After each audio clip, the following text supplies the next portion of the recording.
Club में चल रही हैं लड़ाइयां, प्लेयर्स एक दूसरे की गुद्दी नाप रहे हैं, यहां पर मैनेजर का आता पता नहीं है अगले साल मैनेज कौन करने वाला है। तो वहां पापा पेरेज भाई इंटरव्यूज पे इंटरव्यूज दिए जा रहे हैं। पहले प्रेस कॉन्फ्रेंस में यहां पर रिपोर्टर्स को लताड़ा, बिल्कुल उनको आड़े हाथों ले लिया, निग्रेरा केस पे बातें की और कल जाकर एल चिरंगीतो पे बिल्कुल ही बॉम्ब ब्लास्ट कर दिए हैं, क्योंकि कल यहां पर पकड़ पकड़ के रौंदा है और स्पेशली बार्सिलोना पे काफी ज्यादा एलिगेशंस लगाए हैं यहां पर कल फ्लोरेंटिनो पेरेज ने। और उसके अलावा भाई कल बारसा अपना गेम एलावेस के अगेंस्ट हार गई है। अब उन्होंने अपनी बी टीम उतारी थी और वो बी टीम फिर भी काफी सही खेल गई, बिकॉज 1-0 से ही हारे वो। उसके अलावा यहां पर भाई यूनाइटेड के मैनेजरियल अपॉइंटमेंट में ऑलमोस्ट 99.99% कंफर्मेशन आ चुकी है।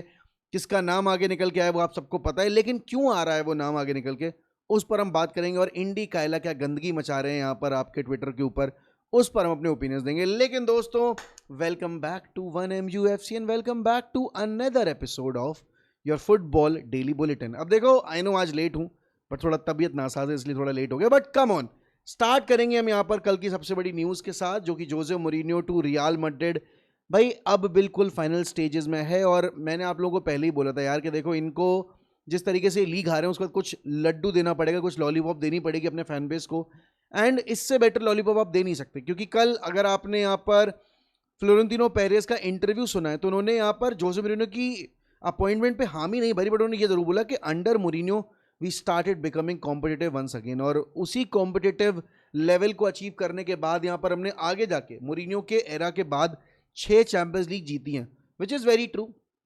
क्योंकि अगर तुम देखोगे यहाँ पर मोरिनियो वाले ईयर्स में यू वर कंटिन्यूसली रीचिंग यहाँ पर semis in the quarters, but वो फाइनल हर्डल पार नहीं हो पा रहा था। बट अब जब आपने मोरिनियो को सैक किया, उसके बाद आपने कार्लो एंचेलोटी बुलाए, आपने उनके साथ यहाँ पर पहले ही साल में ला देसेमा जीता, और उसके बाद आपके जिडान ने जाकर 3 पीट कर दिया, फिर उसके बाद आप वापस से कार्लो एंचेलोटी आए और 2 UCL जिता के चले गए। तो इन टोटल आपने यहाँ पर डोमिनेशन देखा है रियल मैड्रिड का, बट वो डोमिनेशन की शुरुआत यहाँ पर जोसे मोरिनियो के अपॉइंटमेंट से उधर। लेकिन अब टाइम का फर्क है भाई, उस टाइम पे जोसे मोरिनियो यहाँ पर ट्रेबल विनिंग टीम को मैनेज करके आ रहे थे, उनके साथ वो ट्रेबल जीत कर आ रहे थे। ये वाला जोसे मोरिनियो यहाँ पर 2015 के बाद से कोई भी लीग टाइटल नहीं जीता, क्योंकि यूनाइटेड के साथ सेकंड फिनिश किए लेकिन जीते नहीं। यहाँ पर आपकी स्पर्स के साथ, यहाँ पर हम सबको पता है स्पर्स PL के लिए कम्पीट करती नहीं है। उसके बाद जब वो रोमा गए वहाँ पर भी वो टाइटल के लिए कम्पीट नहीं कर पाए, जीते ज़रूर यहाँ पर कॉन्फ्रेंस लीग, लेकिन लीग टाइटल के लिए कम्पीट कर पाना उनके लिए पॉसिबल नहीं हो पाया। बेनफिका के साथ काफ़ी करीब है लेकिन फिर भी वहाँ जीत नहीं पाए। अब देखो, मैड्रिड उस पोजीशन में जहाँ पर उनको सिर्फ एक सीरियल विनर नहीं, उनको एक भैया बढ़िया मैनेजर जो कि इन गधों को मैनेज कर पाए, जो इन बड़े ईगोइस्टिक मेनियक्स को मैनेज कर पाए, तो मोरिनियो से बेटर आपको नाम मिलेगा नहीं। एंड अब सबको पता है भाई, क्लॉप ने तो अपना जो टेन्योर है एट आपके रेड बुल ग्रुप, वहाँ पर उन्होंने डिसकंटिन्यू करने से मना कर दिया है।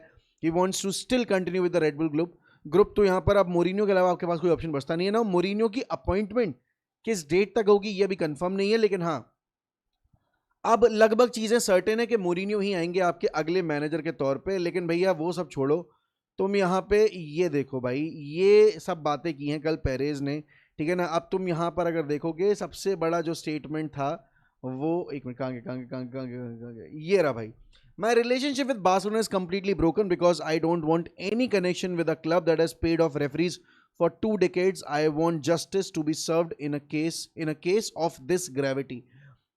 अब जैसे कल मैंने कहा था कि भाई इनोसेंट अंटिल प्रूवन गिल्टी वाला केस होता है जब आप यहाँ पर कभी भी जुडिशियल डिसीजंस की बात करते हो, क्योंकि अब जब तक आप यहाँ पर उसको गलत साबित कर नहीं लेते तब तक वो एक एलिगेशन ही है। और यहाँ पर चाहे पेरेज एलिगेशन लगाएं या फिर आपके कोई और क्लब बोले उठ के या ला लीगा की कमेटी बोले उठ के, वो चीज़ जब तक प्रूव नहीं हो जाती तब तक आप उसको एलिगेशन ही ले सकते हो। आप उसको एज अ फैक्ट नहीं, as a statement of justice नहीं ले सकते, जो कि यहाँ पर बारसा के केस में भी साबित होता है भाई कि बारसा के ऊपर अभी निग्रेरा केस चल रहा है, बट वो एलिगेशंस लगे हुए हैं, प्रूव नहीं हुए हैं।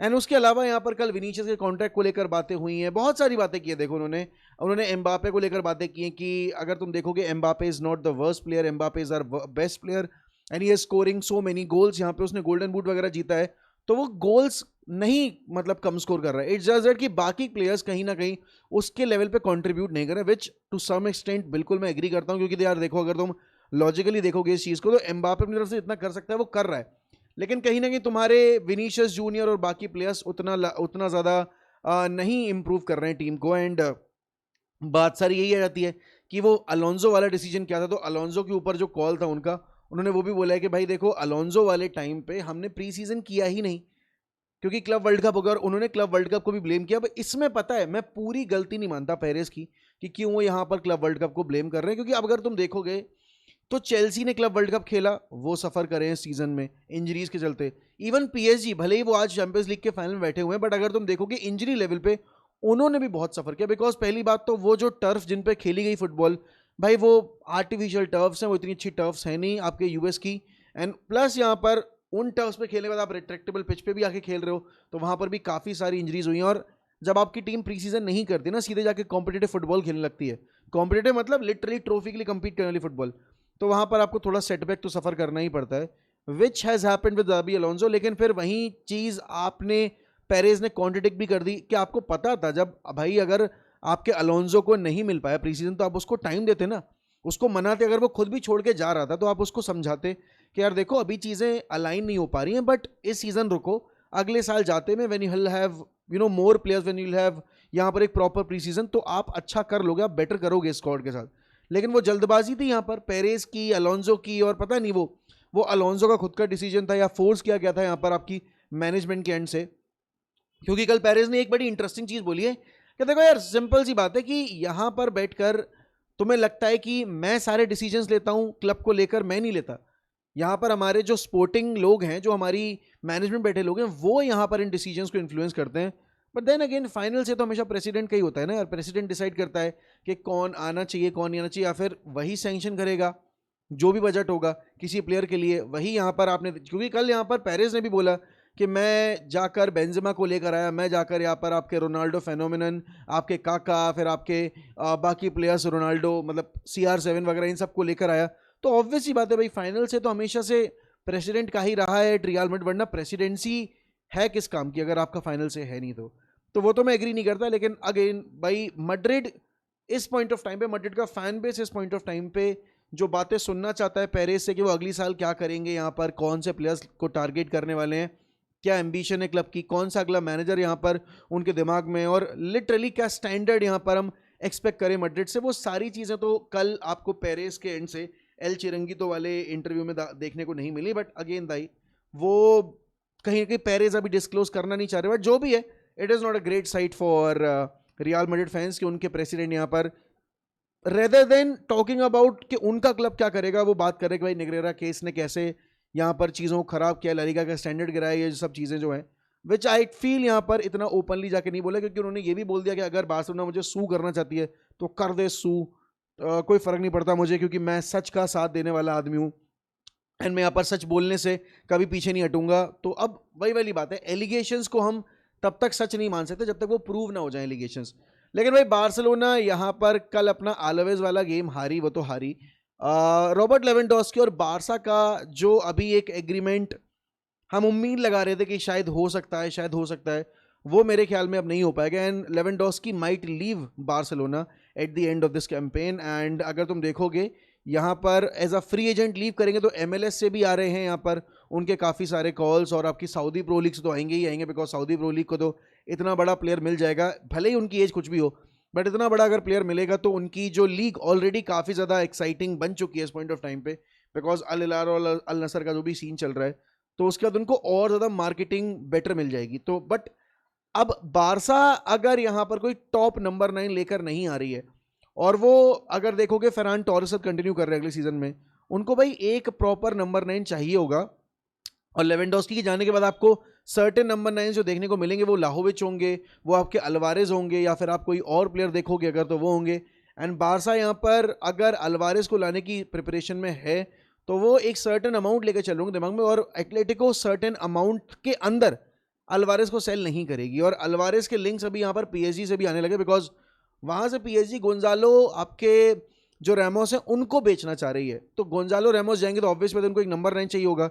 एंड अल्वारेज का जो अभी सीन चल रहा है एटलेटिको, इतना भी यहाँ पर सर्टेनिटी नहीं है कि वो रुक ही जाएंगे, तो अगर PSG आ जाती है, कूद जाती है, तो फिर एक वो कहीं ना कहीं ट्रांसफर बैटल आ जाएगी। और वो ट्रांसफर बैटल आपको पता है भाई फिर आपके बारसा के फेवर में तभी उतरेगी जब प्लेयर बिल्कुल कमिट कर दे। लेकिन आपको ये भी पता है कि भाई जो सेलिंग क्लब है वो भी एक सर्टेन ब्रैकेट के अंदर ही सेल करेगा ना, उसके नीचे तो सेल करेगा नहीं, तो बारसा क्या वो सर्टेन ब्रैकेट को अचीव कर पाएगी या नहीं कर पाएगी।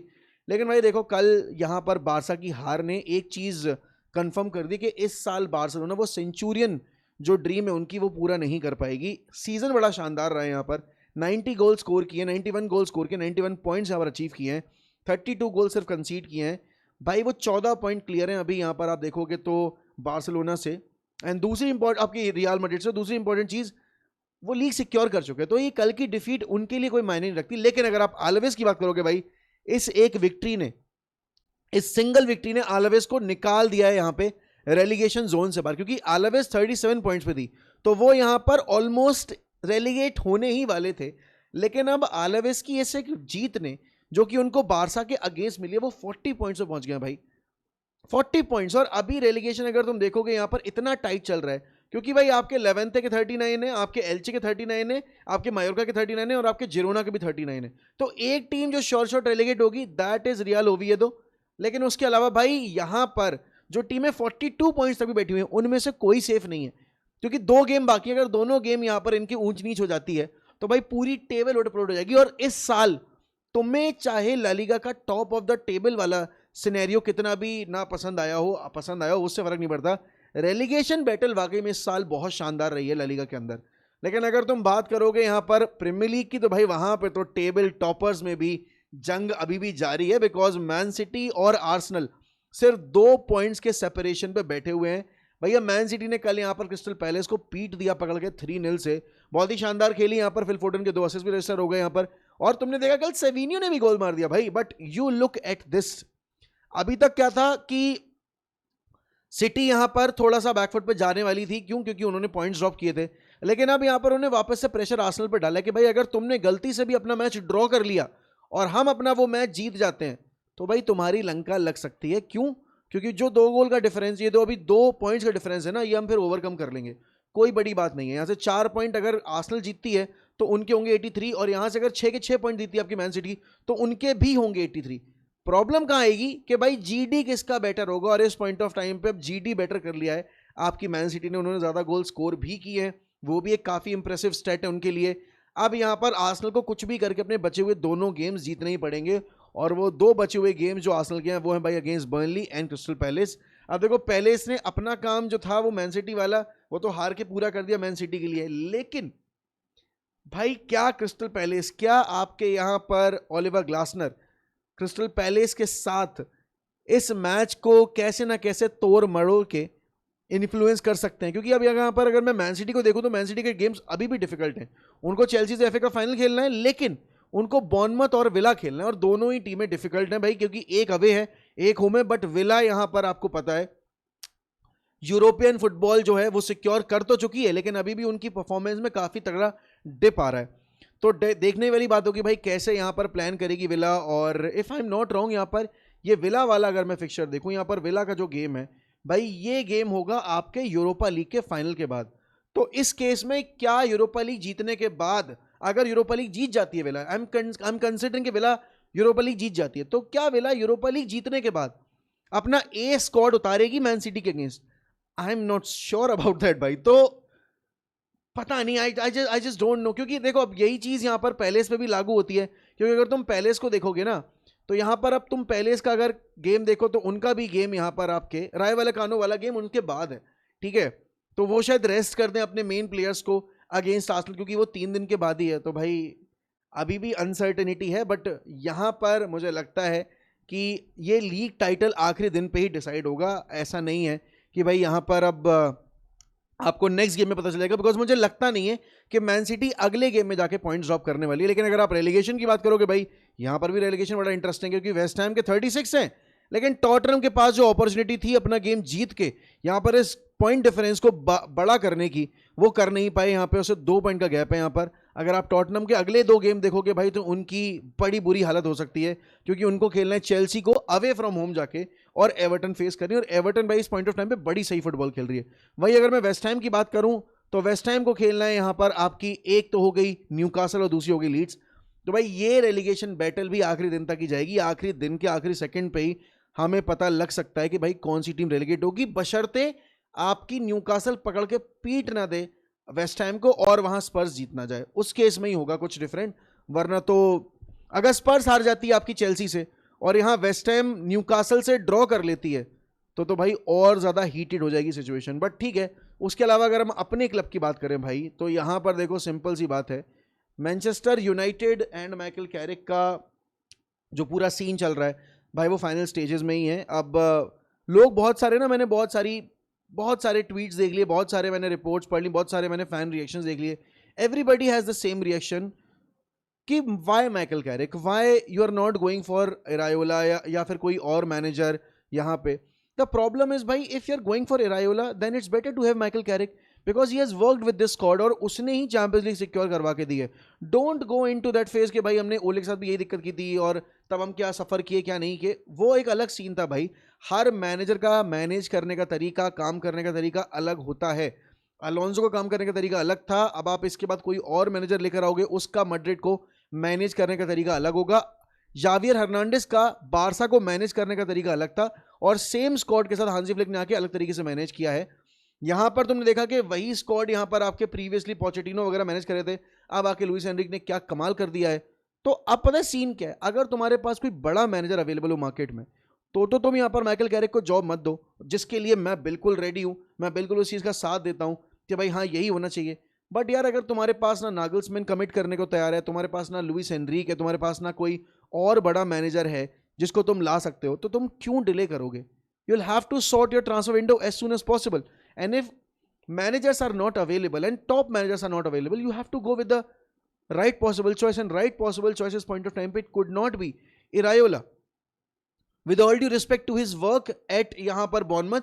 लेकिन भाई कैरिक ने वो काम किया है जो आपके रूबन एमरिम नहीं कर पा रहे थे in same set of players से। तो मुझे ये भी नहीं बोल सकते कि कोई एक्स्ट्रा साइनिंग दी गई हो माइकल कैरिक को विंटर विंडो में, कोई नहीं मिला भाई, नील बटा सन्नाटा दिया गया उसको एंड स्टिल ही डिलीवर्ड। तो भाई क्रेडिट वेयर इट्स ड्यू, और इसीलिए यहाँ पर फिर आपका ट्रांसफर विंडो प्लान करना भी बहुत जरूरी हो जाता है। और उसके चक्कर में यहां पर आपको ये मानना पड़ेगा कि भाई यूनाइटेड यहां पर अगले साल आंद्रे ओनाना को वापस टीम में रीइंटीग्रेट नहीं कर सकती। इनकमिंग्स का मुझे नहीं पता कौन हो सकते हैं कौन नहीं हो सकते हैं, लेकिन आपके आउटगोइंग्स में आंद्रे ओनाना का नाम बिल्कुल सर्टेन होना चाहिए because he is somebody that is not fit for United. He can be an excellent goalkeeper for some other club, but यहां पर यूनाइटेड एक्सपेक्ट सर्टेन स्टैंडर्ड्स। और सेने लेमेंस का कंपटीशन हम इतना डाउन नहीं कर सकते भाई कि सेने लेमेंस यहां परफॉर्म कर रहे हैं और उनका बैकअप ऑप्शन यहां परफॉर्म कर रहे हैं, नहीं।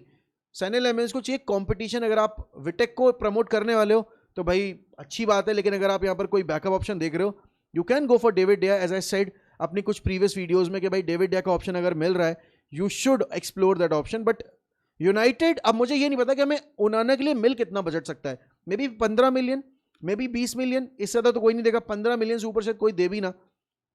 बट यहां पर यूनाइटेड यहां पर रीइंटीग्रेट तो नहीं कर सकती किसी भी तौर पे आंद्रे ओनाना को, चाहे वो कितने भी एम्बिशन चाहे कुछ भी हो। तो ये चीज तो हमें मेक श्योर करनी पड़ेगी कि Andre Onana is not returning back to United का ड्रेसिंग रूम। लेकिन भाई तुम पता है सबसे इंटरेस्टिंग न्यूज जो कल दिन की थी वो यही थी कि भाई Bryan Mbeumo might be available for transfer. फिर मैंने देखा कि सोर्स क्या है, इंडी कायला। मैं डेविड ऑनस्टीन की इतनी रिस्पेक्ट करता हूँ, उसकी इतनी इज्जत करता हूँ, लेकिन डेविड ऑनस्टीन में तुम्हें कभी माफ नहीं करूंगा।